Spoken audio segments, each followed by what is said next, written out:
প্রদান করব।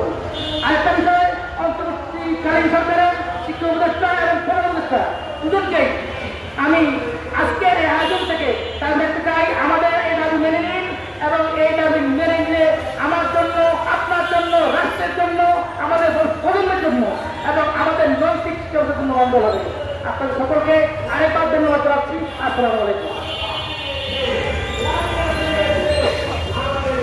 সংগ্রামী বন্ধুরা, আজকে আমরা আমাদের এই অনুষ্ঠানের যিনি প্রধান অতিথি তিনি কথা বলবেন।